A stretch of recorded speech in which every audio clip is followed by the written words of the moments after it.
Bienvenue sur la chaîne SpyBio pour cette nouvelle vidéo, en fait qui n'est pas nouvelle, c'est la suite de la première vidéo que j'ai coupée donc en deux. N'oubliez pas de partager et de liker la vidéo, je vous remercie pour votre aide. Et maintenant c'est parti pour cette dernière question.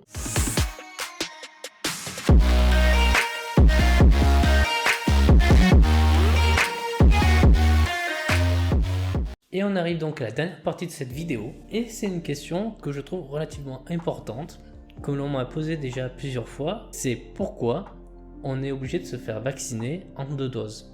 En gros, on se fait une primo-vaccination, et un mois plus tard, on est rappelé à l'hôpital ou chez notre docteur, chez notre généraliste, pour faire une deuxième vaccination qu'on appelle un rappel. Pourquoi donc on doit se faire vacciner puis effectuer un rappel? Le rappel de ce vaccin doit être le même vaccin que l'on a reçu au début, sinon il n'y a aucune utilité. Pourquoi ça doit être 2 fois le même vaccin? C'est parce que le vaccin il est spécifique à un antigène. Et si on prend un autre vaccin, cet autre vaccin n'a peut-être pas le même antigène, peut-être que c'est un autre antigène du même pathogène. Le problème c'est que peut-être l'effet mémoire, il ne va peut-être pas avoir lieu à cause de ça, parce qu'on n'a pas pris 2 fois les mêmes antigènes, le même principe actif du même pathogène. Donc il est obligatoire de faire un rappel et que ce rappel soit identique au premier vaccin. Par ailleurs, il y a d'autres personnes qui peuvent se poser des questions, c'est pourquoi on doit se vacciner quand on a déjà eu une infection due à un pathogène, due à la Covid-19 par exemple. Pourquoi on doit se vacciner contre le Covid si on l'a déjà eu? On ne serait pas déjà vacciné à tout hasard?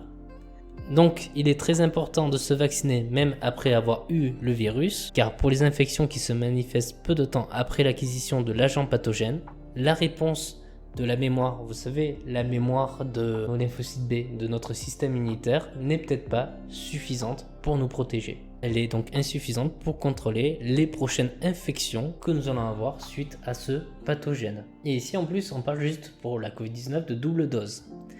Le mieux, c'est les vaccins que l'on fait lors de notre petite enfance. Notre petite enfance, on fait une panoplie de vaccins.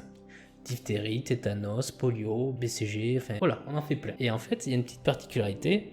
Le fait de se vacciner et de faire des rappels durant notre petite enfance, ça a pour but de maintenir les taux d'anticorps au-dessus du seuil de protection. Par exemple, des études ont démontré que recevoir 5 à 6 doses de vaccin contre le tétanos ou contre la diphtérie pendant l'enfance offre une protection à vie. Vous recevez 5 à 6 doses quand vous êtes jeune, quand vous êtes enfant, et ça vous protège à vie. Vous n'avez plus aucun risque d'avoir une diphtérie ou d'avoir le tétanos. Certains États ont des capacités comme la France, la Belgique, de produire assez de doses contre la diphtérie ou le tétanos. Et donc en fait, pour avoir cet effet mémoire issu des lymphocytes B, il faut des fois, plusieurs fois, que l'organisme rentre en contact avec le pathogène et les mêmes antigènes. Il s'agit donc de la mémoire du système immunitaire et les vaccins sont basés juste sur cette mémoire. Et pourquoi on effectue donc une double dose? Parce qu'en fait, il faut savoir que le niveau d'anticorps dans la circulation de notre organisme diminue après la première vaccination, souvent à un niveau inférieur à celui requis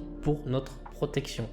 En d'autres termes, suite à notre première injection de vaccin, on n'aurait toujours pas assez de lymphocytes B et donc d'anticorps pour nous protéger contre le pathogène.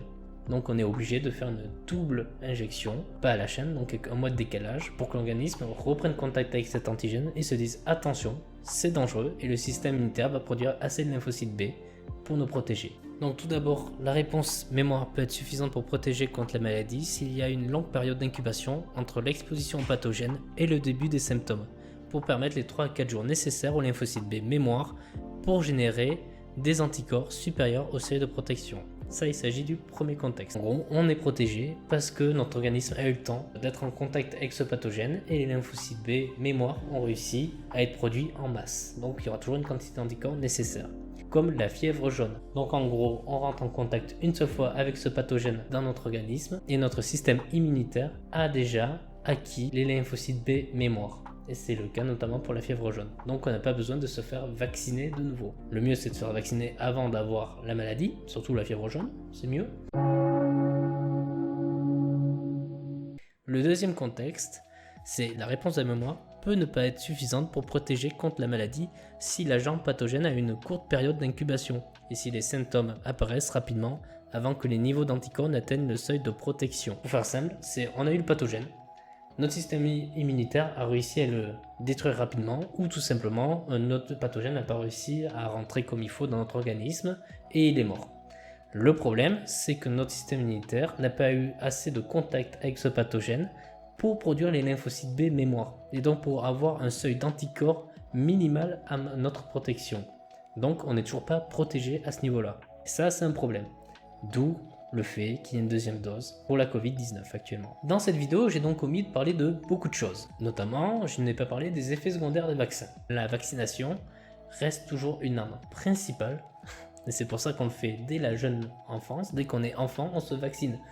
Ça évite d'utiliser des traitements qui eux aussi ont des effets secondaires. Les vaccins, comme ça, après, notre organisme il est protégé et à vie. On n'a plus à se soucier de cette maladie. Pour nous, notre descendance, imaginez que voilà, vous avez un enfant, lui en aucun cas il est protégé. Donc il faut le faire vacciner de nouveau. Lui, il a l'obligation d'être vacciné. Sinon, il va pas vivre très longtemps. Il va choper, je sais pas, une maladie à la con, le tétanos ou une diphtérie. Il n'est pas vacciné. S'il ne reçoit pas ses traitements à temps, il peut mourir. Sachant que ces traitements en plus ont des effets secondaires. D'où l'importance de se faire vacciner lors de notre petite enfance. Et ça, c'est la responsabilité des parents. Il ne faut pas rigoler avec ça. Il y a de nombreux pays où les enfants ne peuvent pas survivre parce qu'ils n'ont pas accès aux vaccins. Et c'est une catastrophe. Et c'est pourquoi, notamment, on a des vaccins obligatoires avant de rentrer à l'école. Pourquoi on estime que c'est avant de rentrer à l'école? C'est parce que quand on va rentrer à l'école, les enfants vont avoir des interactions entre eux. Et c'est le moment propice où les pathogènes vont se transmettre entre eux. Ces virus, ces bactéries, ces pathogènes sont tellement présents dans notre environnement qu'on doit toujours se faire vacciner. Et d'autant plus quand on est dans un pays développé comme la France ou la Belgique.